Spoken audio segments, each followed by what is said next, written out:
आपसे एक निवेदन है, यदि कोई अम्मा जी बीमार पड़ जाए, दो बहुएं उसकी हो और दो बहुएं घर में हो, और जब बीमार पड़ती है तो अम्मा जी अपेक्षा रखती है कि एक बहू आकर मुझे एक गिलास पानी देगी, टैबलेट देगी, दवाई देगी, एक बहू मेरे सिर दबाएगी। ध्यान रखना, आप सोचते हैं कि बहू सेवा करेगी और बहू ने सेवा नहीं की तो क्या पैदा होगा? क्रोध पैदा होगा।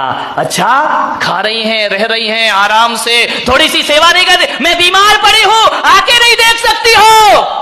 मैं अम्माओं से निवेदन करूंगा, यदि दोनों बहुएं पीहर चली गई हैं, घर बेटे बाजार में गए हैं और अब आप बीमार हो और अब आपको दवाई खाना है और जब बहुएं घर में नहीं हैं, तो बताइए अम्मा जी आप क्या करोगी? विचार करिए, बताइए। आप बीमारी की हालत में भी पलंग से उठोगी, उठने के बाद किचन तक जाओगी, गिलास में पानी लोगी, दवाई हाथ से खोलोगी और खा जाओगी। विचार करिए, यदि घर में सुखी रहना है तो बहुओं से ज्यादा अपेक्षाएं मत लगाइए। जब तक हाथ पैर चलते हैं अपना काम खुद करो और आनंद से जीवन गुजारिए, लाचार मत बनिए। ध्यान रखिए, बहू यदि पानी और दवाई नहीं ला रही है तो ये मत सोचना मेरी बहू खराब है, सोचने की तो बात है, बस इतना सोच लेना मेरी बहू पीहर गई है और मैं यहां पर अकेली हूं। अपना काम खुद करो। ध्यान रखिए, भगवान के मंदिर में जाओ तो ये मत कहना कि मेरे बच्चे और बहू बुढ़ापे में मेरी सेवा करें। मैं पुलक सागर तुम्हें एक सूत्र दे रहा हूं, भगवान के मंदिर में जाओ तो ये प्रार्थना करना कि हे भगवान, बहू बेटे तो छोड़ो, ऐसा बुढ़ापा देना कि किसी से एक गिलास पानी की उम्मीद भी मैं ना रखूं, किसी से सहायता की उम्मीद ना रखूं। इतनी ताकत देना भगवान कि अपना काम में मरते दम तक अपने हाथों से, फिर लड़ाई कहां से होगी, फिर झगड़े कहां से होंगे? हर काम अपने हाथों से कर लीजिए, ज्यादा अपेक्षाएं मत लगाइए, ज्यादा मत सोचिए। ज्यादा सोचेंगे नकारात्मक विचार पैदा होंगे। ध्यान रखिए, यदि अपना काम खुद कर लो। एक बात ध्यान रखना, लोग कहते हैं कि आराम करने से आदमी स्वस्थ होता है, और मैं पुलक सागर कहता हूं कि काम करने से आदमी स्वस्थ हुआ करता है। कौन है धनपति? एक बात बताइए, एक सेठ, बीसियों नौकर चाकर, दर्जनों गाड़ियां जिसकी यहां खड़ी हैं, एक गिलास पानी भी अपने हाथ से भर के नहीं पीता।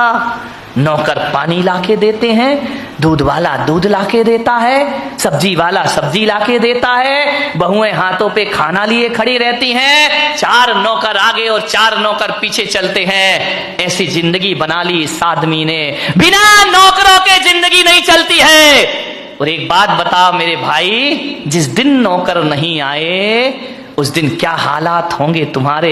जिस दिन बहुओं ने देना बंद कर दिया उस दिन क्या हालात होंगे तुम्हारे?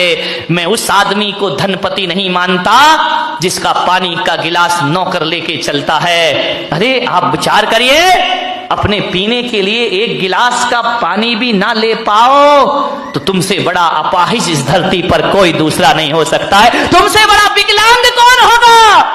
नौकर ना आए तो पानी नहीं पी सकता, नौकरानी ना आए तो चाय नहीं बन सकती, तुम्हारे ना आए तो बर्तन पड़े रहते हैं। मान्यवर, ऐसा गुलामी का जीवन मत जियो।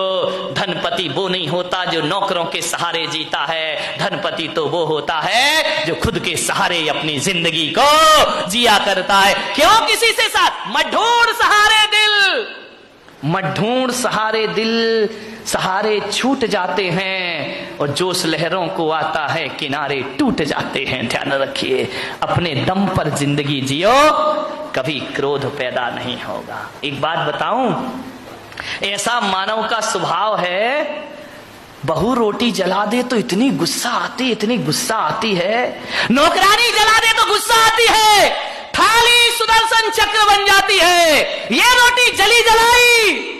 लेकिन एक बात ध्यान रखना, ये पति बड़ा गुस्सा हो जाता है किसी दिन रोटी जल जाए, सब्जी अच्छी ना हो तो आपे से बाहर हो जाता है। लेकिन जब ये पीहर चली जाती है, वो जब खुद रोटी बनाता है, गोल रोटी बनाता है, भारत का नक्शा बन जाया करता है, आधी रोटी जल जाया करती है। बताओ, एक बात बताओ, अपने हाथ की जली रोटी भी बड़ी स्वादिष्ट लगा करती है, इतने प्यार से खाता है, जली रोटी खा जाएगा। पत्नी जला दे तो रोटी कम जलती है, तुम्हारा दिल ज्यादा जलता है। ध्यान रखिए, विचार करिए, क्रोध से बचने का प्रयास करिए। अपने हाथ से काम बिगड़ जाए तो गुस्सा नहीं आती है, और दूसरे के, तुम्हारे सासू के हाथ से प्याला फूट गया, बहू के हाथ से प्याला फूटा, सासू की झनकार शुरू हो जाया करती है, देख के नहीं चलती, अंधी है, बीच में रख देती है, एक तरफ नहीं। ध्यान रखना, बहू के हाथ से टूटा तो भी बहू गाली खाए, और धोखे से सासू के हाथ से टूटा तो भी बहू गाली खाएगी। क्यों? तेरे को 50 बार बोला ना कि बीच में मत रखा कर, देख मैं निकल रही थी, टूट गया ना, पैर की ठोकर लग, इसमें भी बहू जिम्मेदार है। बाहरे आदमी खुद तोड़े तो भी बहू जिम्मेदार, और बहू तोड़े तो भी। बहुएं ताली बजा दो जरा। आज सास को कोई सुनाने वाला मिला है दुनिया में, ध्यान रखिए। बहू की गलती तो भी बहू को डांट, सास की गलती तो भी बहू को डांट। ऐसे घर कैसे चलेगा तुम्हारी जिंदगी का?